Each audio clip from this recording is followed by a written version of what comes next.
How's it going, guys? And welcome back. Hope you're doing well. Today, I have another build guide for you. It's going to be the Pilgrim's Tragedy. It's a very fun set. Before we do get into it, again, I like do unscripted content, so it usually gets long-winded. So I will have the chapters down below for easy navigation.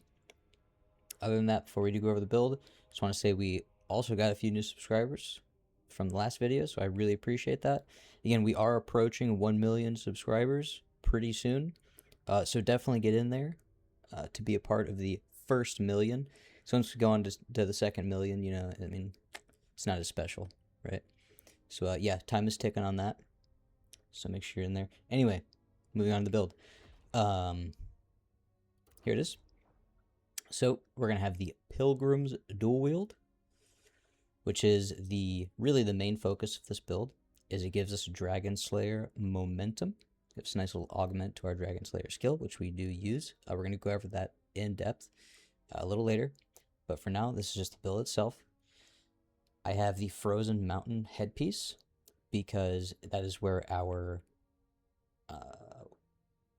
attributes are going to come from, or our status effects. So enemy unscathed, so at full health, when we attack an enemy, we get water attributes for 45 seconds, which is very generous because then we get brutal attack. So if we brutal attack our enemy, or we use flash cutter, right, because that will count as a brutal attack, we get water attributes for 30 seconds. So why this is so generous and why I like it a lot is because, again, from your enemy being full health, if you can't deplete their stamina bar in that 45 seconds, you probably have some other problems to deal with, right? So once you do deplete their stamina bar, you will be able to brutal attack them and then refresh your water attributes. So yeah, again, more than enough time there. Unless you're just, kind of fumbling the fight, which happens to me too, you should have your water attributes throughout the entirety. Other than that, the main or the most gear pieces here, the biggest set bonus we have is the Unending Tragedy set, which I like a lot because, again, it's all about stamina recovery, right? I go over this more in depth in the Wuyo's Tragedy build, so I'll keep it a little bit brief here. But the main reason why we have this is because we like having stamina. We like getting stamina on brink dodge, right? Because we like brink dodging because we're using Howling Blade, so we're going to be getting a lot of stamina back. Then for our necklace, because our ring is also part of that Unending Tragedy set, our necklace just gives us that second piece bonus to our Pilgrim set. So, small recap, our Pilgrim's Dual Wield to give us Dragon Slayer momentum. We have the Frozen Mountain headpiece to give us some water attributes because status effects are fun. And then we have our Unending Tragedy set to keep our stamina topped off because we like constantly attacking. We don't like downtime, right? One small note that I'll just mention here before we get into how to play the build and how you're going to have to augment your playstyle is with water attributes. I personally don't like them as much, so just a quick alternative. You can switch this headpiece out for the Unending Tragedy helm, and then you can put your ring to the Pilgrim set. That way you can keep your 5-piece bonus, and then you can just get another Pilgrim set bonus, which is the brink dodge damage that goes up to 20% for 15 seconds, which is still really good. I personally just really like status effects. But a small cautionary note to water attributes or ice. It can be, you have to pay very close attention when you're fighting your enemy, because if you're used to fighting a certain enemy, or you're trying to think ahead using your Howling Blade combos, how to parry enemy attacks, when to dodge, etc. You have to pay very close attention when you inflict freeze or ice on I forget which one it's called. Let's learn together.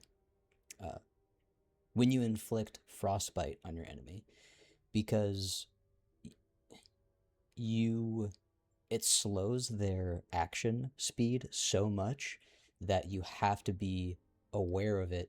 So you have to adjust your playstyle around their action speed when you're dodging, when you're parrying, etc. So just a small cautionary note. But that's the build itself. Now let's go over Dragon Slayer momentum.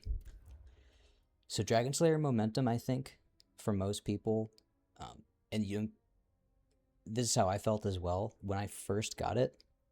It feels a little clunky, right? Because at first, when you get into Dragon Slayer stance, it's odd and kind of clunky when you're like, well, if I don't want to stay in it, how do I get out of it? What's the smoothest transition? So we'll go over it together. So instead of charging a potent blow, you assume the special stance Dragon Slayer momentum. Holding your potent blow, so fully charging it, initiates an attack.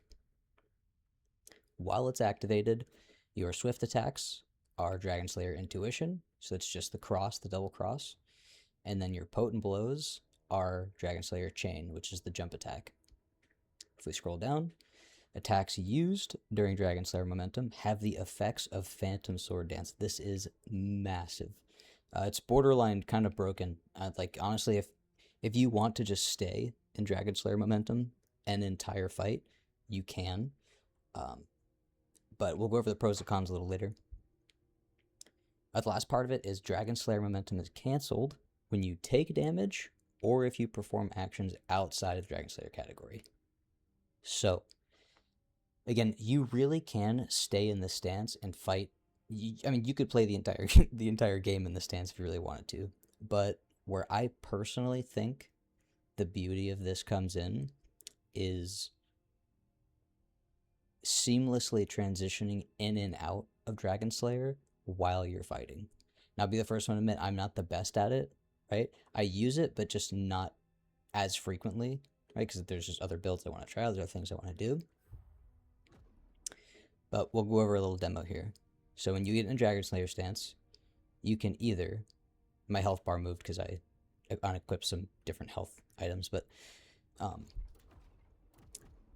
forgot, let me equip this real quick. There we go. So if you were doing normal Dragon Slayer, if I were to half charge, I enter the stance, right? I can also do the full charge, and I enter the stance, but I attack first. Now, and there's one thing I didn't go over. Let me just fix that now. Dodges take on an exclusive form, so that's going to come into play here. So once I enter Dragon Slayer stance, it doesn't take any stamina just to enter it unless I attack. So that takes stamina. If I just enter, it doesn't. But it's very fast. So you can enter it and then immediately attack, or you can enter it and then immediately dodge. So the potential is there for some very fast plays. Now, swift attacks. That's your swift attack. This is your potent blow. You can also charge your potent blows. Now, what I like to do, and again, the real beauty of this is seamlessly transitioning in and out of Dragon Slayer. The best way to come out of Dragon Slayer that I've seen so far is once you do an attack, you can do a spirit skill. So if I do an attack, I can immediately gust, right? Or if I'm facing an exhausted enemy, I can gust and then flash cutter, right? Or I can just flash cutter if I wanted to. Another way is if you want to refresh your Phantom Sword Dance. So if I'm in my stance, right, I'm doing my attacks, I can pop my Phantom Sword Dance, which counts as a spirit skill, so I can deafness from there, right? So the potential is there to really come in and out of this stance when you want and get some massive damage in.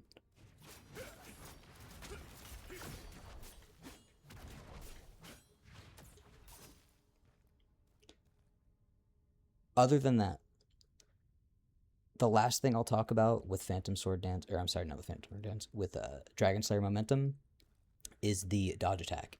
So, not this dodge attack. That's just kind of something, you can kind of chain it in, right, to your actual abilities if you want, because it does have some nice range, but where it really shines is when you activate a brink dodge. So if you brink dodge an attack and then press your attack button, it has a special animation that goes through the enemy while simultaneously attacking, but it also has insane iframes. So during that attack, like if an enemy attacked you twice back to back really quick, and you are doing that attack that pierces through the enemy, you iframe all of it. It is really strong. But the downsides, so now that I've gone over kind of how to work the skill, right? Again, you come out of it, then you can go back into it and resume your shenanigans, right? But the biggest downside to the stance is, again, there's a little bit of a learning curve, so it can feel clunky. But once you get it down, the biggest downside is the stamina. So that's, again, why I really like having Unending Tragedy for that stamina recovery. Because when I'm coming in and out of it and I'm using those spirit skills, I want to maximize my regen. Plus, again, when we get Brink Dodge, dodging costs less, and Brink Dodge gives us a nice chunk of stamina. So when you start using it for the first time, you'll see really how stamina intensive this skill is. Especially, if you want to charge it. It'll drain your stamina sometimes faster than you think, right? So just be aware of that. Give it a try. And I think that once people really give this its, a fair shake, I think they're really going to like it. Because again, just coming in and out of it during a fight feels really good. It's very satisfying, and it does a lot of damage when you have your Phantom Sword Dance up. So other than that, that's really all I got. That's it for the yapping session. Other than that, I have a fight with Reese and a fight with Trokka on the agenda today. So I hope you guys enjoy that. So thanks again for watching, and I'll see you in the next one.